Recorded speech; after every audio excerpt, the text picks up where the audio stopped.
The 10-minute drill. This is a big one. On 1010XL. Let's go, let's go, let's go. Hit it. Oh, yeah, let's rock. Sports concepts and rationalizations coming your way. Whether you agree or disagree, they are timely, educated, and well thought out. And we'll do it right now. And at the end, I think if you want to go see the Gardner Minshew era continue tomorrow, I think we're going to give you that opportunity. Is Stay that correct, tuned. Pete? Right, at the end of the segment, we stay got tuned. Exhibition tickets? Dan will give you a number, and one lucky Guggen is going to get a pair of tickets to the Jaguars preseason tilt with the Eagles tomorrow night down at TIAA Bank Field, and that'll come with passes into the Publix Ultimate Tailgate Party presented by Party Shack. All of the exhibition games are on Thursday this year, right? That is correct. That's good. The Indianapolis Colts bug me. What do you mean? They bug me because of the half-truths they tell about their star player. And Andrew Luck, and you should have, if you're a Colts fan, and hopefully you're not, but if you're a Colts fan, you should have no confidence that they're telling you the truth ever about Andrew Luck after the shoulder. And so, because we can go back and pull out all the quotes about how he was going to be back and going to be back and going to be back, and he was fine, and he's just resting, and he's out for this OTA, but don't worry, and we can go pull all those out, all those lies. And then reality is more surgery, missed a year, blah, blah, blah. They're not the only ones, though, in fairness. But this was very disingenuous. Well, now we go to another injury, a calf injury, which has suddenly become a bone injury, which is now a high ankle sprain. So, and what we've decided to do is we've pinpointed what is causing him the hurt. Well, you're the only team of the only player I've ever heard who can't diagnose a high ankle sprain. So, I don't, and I'm not sure it's a high ankle sprain either. No, why would you think that? With the calf, I mean, we'll file this away for Doc Murphy tomorrow. I'm sure we'll do some extensive, They are now not, just so you know, they are now not able to say that he will be ready for the opener. And by the way, how long does it take to come back from a high ankle? Well, listen, that was when I kicked off this morning at 6, to me, that was the lead story. I mean, and because of the history with Andrew Luck of not, either not being forthright or extending longer than they say from the get-go. So, yeah. This is from March. It's August. I've never heard of a calf or a high ankle sprain. Does he have a broken bone? What's going on? Well, surely they would find that, Dan. I just don't know. Maybe it is just that Achilles is on the verge of snapping. Maybe that's it. I mean, I don't know. And I don't want to throw stuff out there. I don't know a doggone thing about, Or does Andrew Luck have a zero tolerance for pain? I don't know. I mean, because they're wouldn't you say, vague. I think that one thing that is important to note here is this is a big story. Oh, no doubt. The Colts go as Andrew Luck goes. No question. If you had a blank slate of AFC South talent and you could start your team by picking any player from the division, that player would be Andrew Luck. He's also the best correct. player in the division. And so if he is... Now that Blake's left, that is correct. Oh, sure. Yeah. So if he is up in the air, then the Colts are up in the air. There's enough pain where he's not practicing. That's what we have to get under control. Once we get that under control, I think we can really move forward. There's no question he had a calf injury, but the lower part is more of an ankle issue.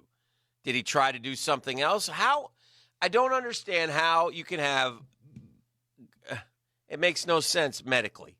And so it'll be fascinating to talk to Doc Murphy because Doc Murphy better come in with an explanation tomorrow because this makes zero sense. And the only thing I'll say is I don't know if they're being disingenuous or they just can't figure it out. It seems like you could figure out. Who wouldn't be able to figure out a calf high ankle? What purpose does it serve to not? What did it be serve on the with up the and up? shoulder? They weren't on the up and up about the shoulder. They weren't on the up and up, or we just didn't know. They always thought it was going to get better, and it never recovered. That's bad doctoring, in my opinion. That's what? Bad doctoring? That's bad doctoring. Well, or bad reporting. I don't think it's bad reporting. But from the team to the media, Yeah. Famous last words by Ballard right here. This is not 2017. All right, let's go to another injured player. We got a little bit closer look at Antonio Bryant with last night's Hard Knocks. Or Antonio Brown. Antonio Brown. One I called or him the Antonio Brown earlier in this week. I'm losing my mind. That's the Pitt receiver that played for Dallas and others. So Antonio Brown last night, we got a good look at his feet, a better look.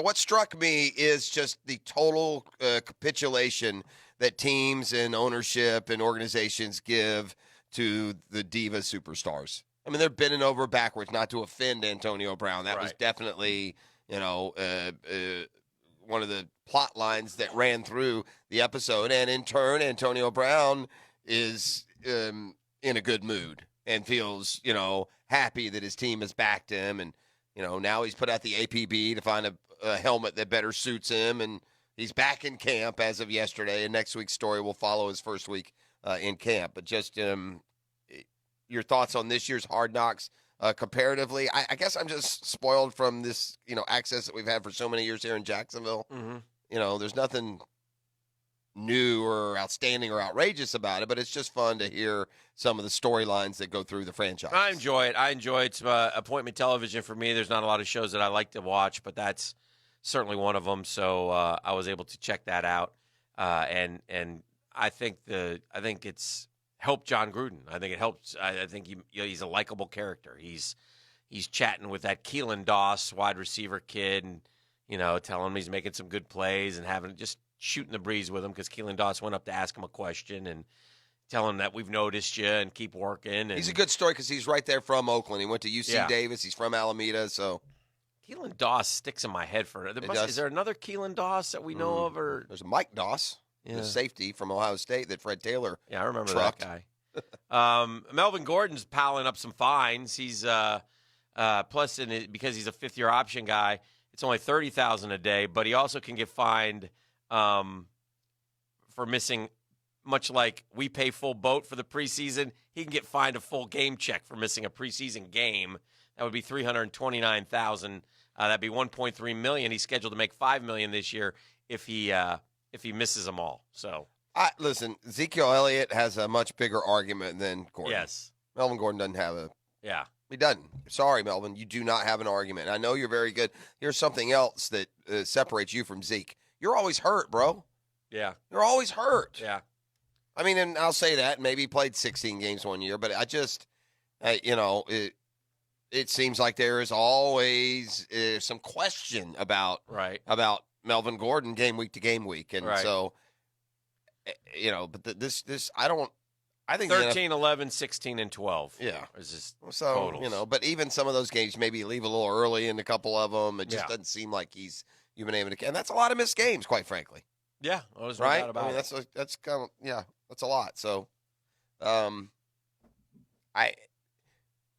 wish the NFL would clarify and not be allowed to say they're fining when they're not. I don't understand that how that works. Either don't say they're fines, or if there's fines, you have to pay them. Yeah, and then maybe players wouldn't go AWOL. Yeah, then maybe they would. I don't know.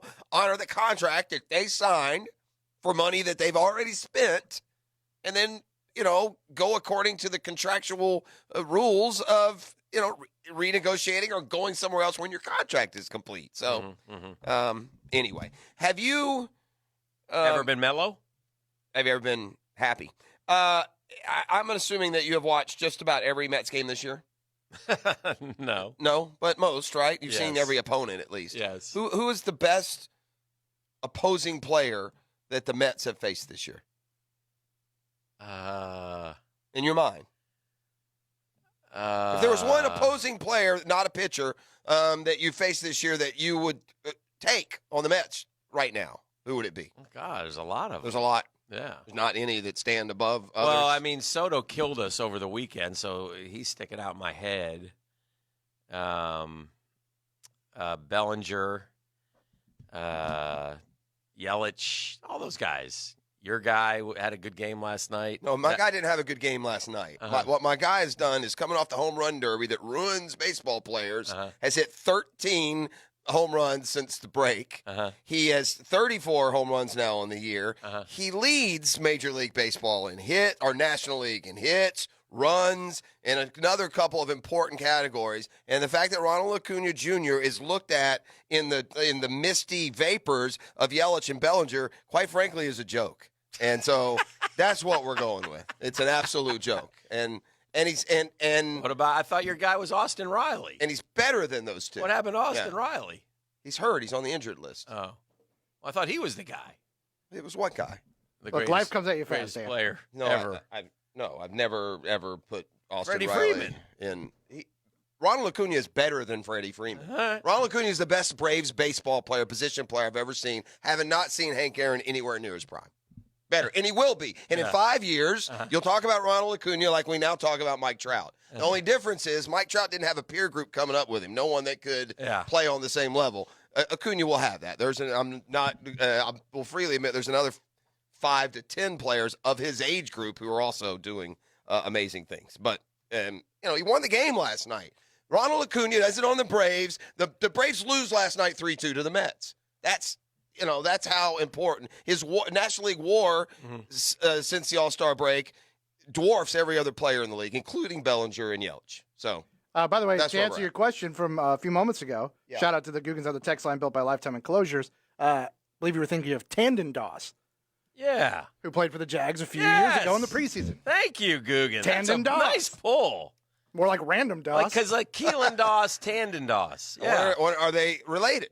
It sounds like Tandon and Keelan could be related. Yes. Like a mom and daddy could name kids Tandon and then Keelan. Mm-hmm.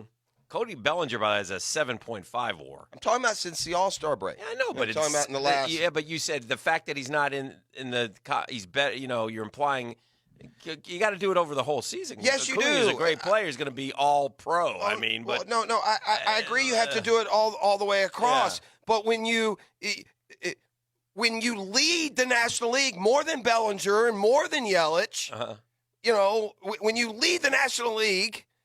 Yelich is hitting 333. Okay, so what? Yelich has 39 home runs. And Acuna has 34. Okay, well, that's not leading the National League, is all I'm saying. He leads the National League in runs. Okay. He leads the National League in hits. Okay. He leads the National League in stolen bases. And he has 34 home runs. And he's hitting 300. Okay. I mean, so All right. I'm just saying. Yeah. You put Yelich and Bellinger like they lead everything, Yeah. and then other guys are just trying to live in their statistical realm. Right. Because runs and hits, those are important.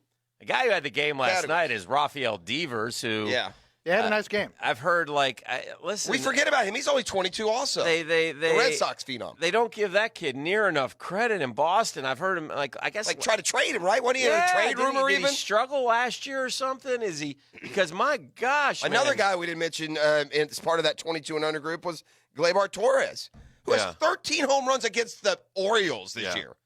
Rafael Devers, by the way, has been playing since 2017, 58 games in 2017, 121 games. Last year, he had 21 home runs with 66 RBIs and hit 298. He hit 240. I'm sorry. That's why. And then this year, he's hitting 325 with 24 home runs and 93 RBI. But I'm curious how much his average went up last night. He went 6 for 6 with 4 doubles. I don't know who's done that before previously. Nobody. Huh?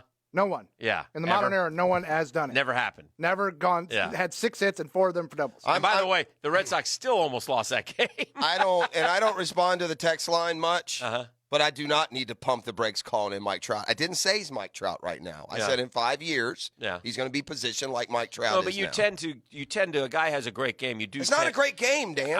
Listen, I'm not. Okay. Your passion of fandom is bursting through, though. That's all I'm saying. Well, Acuna, this isn't a fan. It was This is- Austin it's not a Riley, fan. Austin Riley. It's Freddie Freeman. No, Austin Riley was a hot start to it in hitting home runs. Yeah. No one never, ever have I thought anyone other than Acuna is the best player on this team. That goes back to last year. I hate to say that. Well, but, you're screaming at me last year that Freddie Freeman should be the MVP. So, Well, he should have. Well, then he He was could've. better than Ronald Acuna last year. He had a better year. I mean, he's just- There's a difference in a best player and a best season. There's a difference in the best player and a best week. There's a difference, there's a lot. There's a lot that goes into that. Listen, the kid's a great player. Yeah. Don't kid yourself. He also threw out Todd Frazier at home last night. But again, and this is just me being a Mets fan. So, wasn't exactly this tough throw. They made him out like he had to. I mean, the guy was behind shortstop and he gunned him out. It was a great play. Don't get me wrong. Well, the reason they brought it up. Oh my God, 99 miles an hour. I mean, well, you have to understand the last game they played on Sunday, he threw out a guy at first who rounded it too far. Yeah, that's better. It's kind of a carryover. Is he a Gold Glove guy? I don't think so. All right, we got a break. We're way over. Got a Gold Glove arm. Let's do caller number 2. You want to go see the Gardner Minshew-led Jacksonville Jaguars in the exhibition game tomorrow? You call in number 2, 641-1010. You also get more beef. Yeah, they're getting a pair of tickets for the Jags-Eagles tomorrow night, and they'll get passes into the Publix Ultimate Tailgate Party presented by Party Shack. All they have to do is be caller number 2 right now at 641-1010.